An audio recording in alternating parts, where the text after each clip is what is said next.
So back in the late 2000s under Tony Pulis, Stoke City had probably one of the most unstoppable and unique attacking weapons that football has ever seen, and that was Rory Delap's long throw-in. And it was a tactic that was so feared by opposition sides that teams would actually resort to kicking the ball out for a corner rather than giving away a throw-in in the defensive third. And it led to Stoke scoring 9 times from Rory Delap throw-ins in their first season in the Premier League in 2008-2009. And the formula was simple: Delap on the throw-in, the bigger lads in the box, Ricardo Fuller, Seyi Olafinyana, Mamandi Sidibe, Abdullahi and Amdi Faye and Ryan Shawcross. Delap hurls the ball in, you have Ricardo Fuller pinning the defenders in front of the goalkeeper and a couple 6-foot+ Senegalese lads running towards the 6-yard box. And nearly 20 years on, no one's been able to replicate this sort of hack in the footballing matrix. The glitch may have been patched, or maybe no one can just throw a ball like Rory Delap. That flat with that much power. However, what if there was another method of creating high value chances,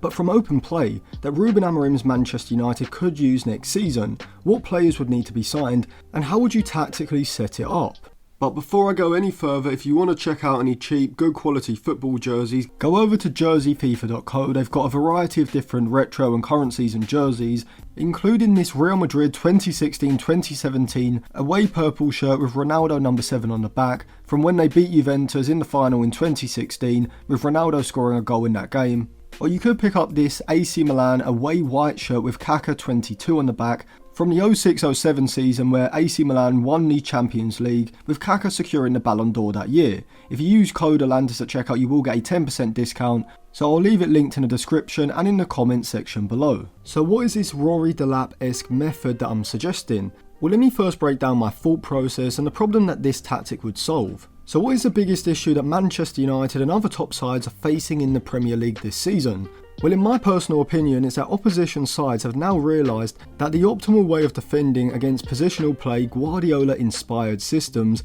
that we see from pretty much most of the top sides is just to drop off deep and sit incredibly compact in either a 5-4-1, a 5-3-2, a 4-4-2 or a 4-5-1, with the wide midfielders sitting very narrow as if they're wide central midfielders, in order to compact the space between the lines and congest the centre of the pitch and stop the opposition's most creative players from being able to receive the ball in space, in central positions and influence the game from that area. For a while, sides were taking influence from Pep Guardiola and Jurgen Klopp, looking to press aggressively high up the pitch with the aim of using a counter-pressing strategy in order to win the ball back and then attack into the space that is available, with the space being maximised because the opposition can't transition from their possession shape to their defensive shape in time. And so there's greater space between individual players. However, the issue with this was that after De Zerbi came to the Premier League and started not just trying to play out of pressure, but actively trying to bait the press in order to then play through the centre of the pressure and in behind the midfield line, taking advantage of the space between the opposition's defensive and midfield lines in what has become known as an artificial counter-attack. And so opposition sides realised that the risk of vacating the space between their midfield and defensive lines was not worth the potential benefit of winning the ball high up the pitch. And so this is why Manchester United seems so much better offensively against the top sides who press them aggressively, compared to the supposed weaker sides individually like Forest, Palace or Fulham, who aren't as concerned with pressing high and aggressively and are instead happy to sit deeper and more compact. And so due to most of the top sides, including Ruben Amorim's United, using a strict positional play strategy where players are instructed to hold positions in certain areas, compared with a more relationist approach like Fernando Diniz or Ancelotti, where players are given a lot more freedom in possession, it becomes hard for sides like Manchester United, City and Chelsea as well to use coordinated patterns of play in order to play through these defensive shapes, because of how congested the centre of the pitch is. And because of how strict the positional play setup is, the individual creativity of the players becomes stifled and the attack of top sides becomes a lot less effective as a whole.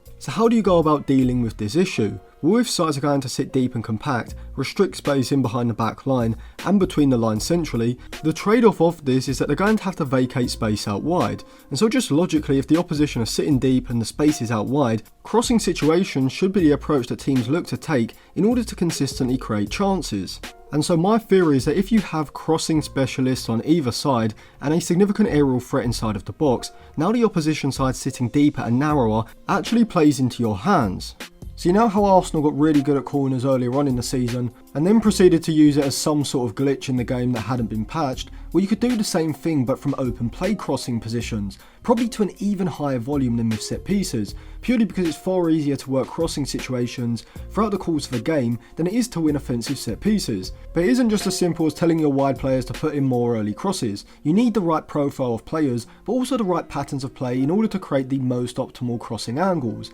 In terms of player profiles, I think Dwight McNeil and Victor Osimhen are perfect for this. Osimhen and Gyökeres are probably the only elite level centre forwards on the market in the summer, and Osimhen has a release clause of just under £60 million. Add on to this the fact that we have Højlund, who Conte, the manager of Napoli, apparently likes, and we also need to sell Højlund for around £38.5 million in order to avoid a loss on the books, and considering that Osimhen at £38 million is probably slightly overpriced as well, given that Napoli don't have much leverage considering the fallout last summer, alongside the fact that Osimhen has just 1 year left on his current contract come June, and I think this is the perfect deal for United. So alongside a striker like Osimhen, I think Dwight McNeil is the exact profile of wingback that we should be targeting. We already have Dorgu, who is 20 years old, so Dwight McNeil being 25, 26 throughout the start of next season is probably the optimal age. We can't just pack the squad full of players between the age of 19 and 22 and expect the level of consistency of someone like Dwight McNeil, who has been impressing in the Premier League for almost half a decade now, undergoing a steady but consistent improvement year on year, and he's done it at 2 different clubs, and he's still impressing at a club like Everton, who year on year seem to be in a relegation fight. But what has really impressed me about McNeil isn't just that he's a hard-working winger with a good cross. When he's able to float into central areas between the lines, he has the turn of pace to be able to allow the ball to roll across his body before driving forward, and rather surprisingly, his timing and weight of pass when the opportunity is there for a through ball is pretty insane for how highly he's currently rated. Obviously, his crossing ability is what has sold me on him, but you also can't underestimate the value of his versatility. In terms of being a crossing threat, he can do this from either side, whilst also having a variety of different crosses in his locker, and his volume and consistency of output when it comes to his crosses is probably only bettered by the likes of Trent Alexander-Arnold and maybe James Ward-Prowse, and that's factoring in set pieces as well. Left back when Ahmad is playing at right wing back, but if Ahmad isn't playing or he's playing further forward in the front three, or maybe in a midfield three, then McNeil can be shifted to the right, where his crosses are equally, if not more effective, because they are in-swingers, which then allows Dorgu to come in at left wing back. But let's say that Mainu is injured, Bruno Fernandes needs a rest midway through next season, purely because of how many games he played over the last few years, and a new signing like Ederson is suspended. Then Amorim could bring Dwight McNeil into the side as an interior forward either side of the centre forward in a 3-4-3, or on either side of a midfield three with one of Agate and Kone on the right, and the other sitting in between in the centre in more of a 3-5-2 that becomes a diamond midfield when Xerxes drops off from the forward line. And whilst this may be seen as kind of a stopgap solution, I think if Amorim were to find McNeil the right role in a particular system from a central position, he could offer something that even Bruno Fernandes doesn't possess, and that is athletic ball carrying ability through the centre. See, despite all the qualities Bruno Fernandes has, you certainly wouldn't describe him as an athletic ball carrier. Now, someone like Ederson would bring this in abundance to United's midfield, but even with him on the pitch, United still need a few more players who can transition the attack quickly by carrying the ball through the centre of the pitch into open space after a turnover, or when playing out of aggressive pressure, and I think Dwight McNeil could provide this. Alongside this, he's also shown he has the capabilities to score from distance spectacularly, which would give Amorim another player who is capable of turning a game on their own, which does come in clutch throughout a season. But in comparison to his long distance efforts, a partnership with Osimhen and McNeil would be far more lucrative for Amorim on a consistent basis, and it's not just when McNeil's playing as a wing back, as in just a minute I'm going to explain how Amorim could create certain patterns of play that allow McNeil to pull wider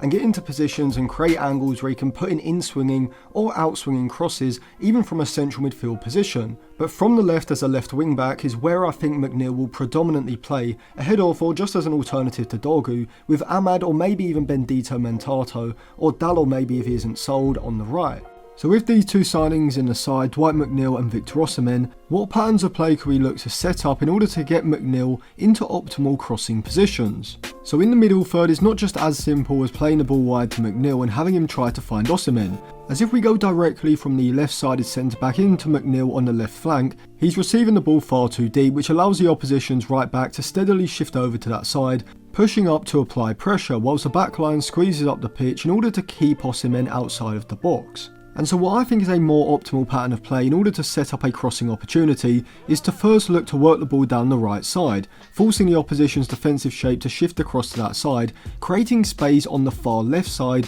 where McNeil can push further forward so that he can receive the ball in a more advanced position from a direct switch of play, whilst also being in a greater amount of space, with the fullback having to cover a larger amount of distance in order to get over to him. Now after receiving possession, if McNeil has the opportunity, he can race forward into the space and look to get into a crossing position himself. But if the opposition's fullback is quick to get over, or McNeil just has to slow down the pace of the attack in order to allow Osimhen to get into a optimal position in the centre, this is where the player on McNeil's inside in the left-sided half space, Kobbie Mainoo in this example, can look to pull out wide and provide an overlapping run, not necessarily to receive a pass down the side of the fullback, but to create a 2v1, with the opposition's right-sided centre-back unable to follow him, and follow his run directly, working to drag the opposition's fullback deeper, creating space for McNeil to then get the ball out of his feet and look to put in an in-swinging cross to find Osimhen. But even if he wasn't being used as a left wing back and instead was being used in central midfield or as an interior forward from the left side,